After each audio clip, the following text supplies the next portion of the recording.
I'm going to show you how to sync 3 different videos from 3 different cameras for a music video that I shot recently.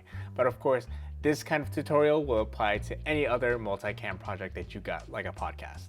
I'll be using Final Cut Pro, and the project that we have before us is for a music video that I did for my friend. And we'll begin by first selecting all these clips here. And we're gonna go ahead and right click, and we're gonna do a multi-cam clip. Now we can go ahead and name the clip whatever we want. I'm just gonna put music video multi-cam clip. Okay, all the rest is gonna be kept the same, and I'm going to use audio for synchronization. Now the key thing to note is that when I was recording from all these cameras, I actually clapped a couple times to show a spike in the audio, so that when I bring it into the Final Cut Pro editing software, it's actually going to show right there in the beginning, and the software will just sync them all together with that clap. And we'll give it some time to go ahead and synchronize those. All right, now that we have our clip, I'm gonna take it and drag it down.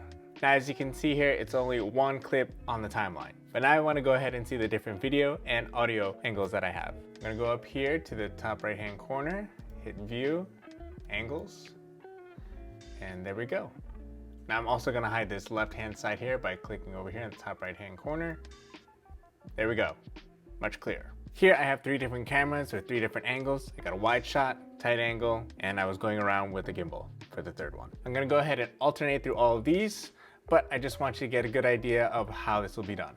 So over here on the left-hand corner, you can see that it has a video clip or a film strip and what looks like an audio wave. So this is selecting what exactly that I want. You go here at the beginning of the clip, you can see that it's black, and it's because it was recording at different angles and all of them were turned on at all different times.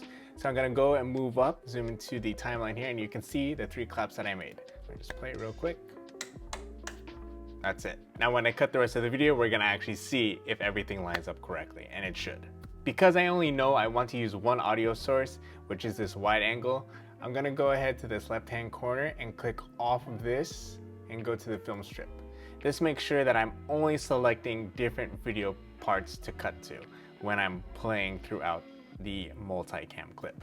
Because if I wind up clicking different parts of the timeline with this highlighted, it's gonna choose the different audio sources from the different cameras, and I don't want that. So to know that I'm keeping the same audio, but different video, I'm gonna have this highlighted. All right, now I'm just gonna go ahead and cut, and we'll see what the final product looks like.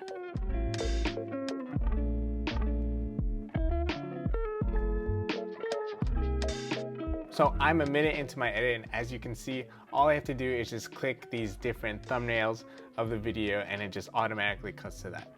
And of course, if I made a cut or I mistimed the cut, I can always hit Command Z because we're using Mac, and this undoes it, and I can just go back a couple frames and hit that cut again. So I can go to the exact spot that I want and then cut. And we'll just continue to go like this for the rest of the edit.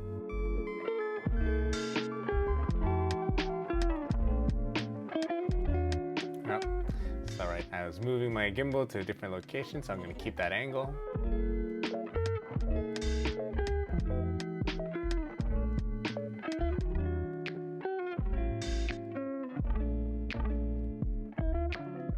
All right, so I finished cutting up the whole thing, and I have to say it looks pretty darn good. If anything, I could always add different effects to it, like a handheld effect to the video footage, just to kind of give it a more organic handheld feel, of course, but that's a video for another day. But if you want more audio visual tutorials, click over here. Thanks again for watching. Catch you in the next one.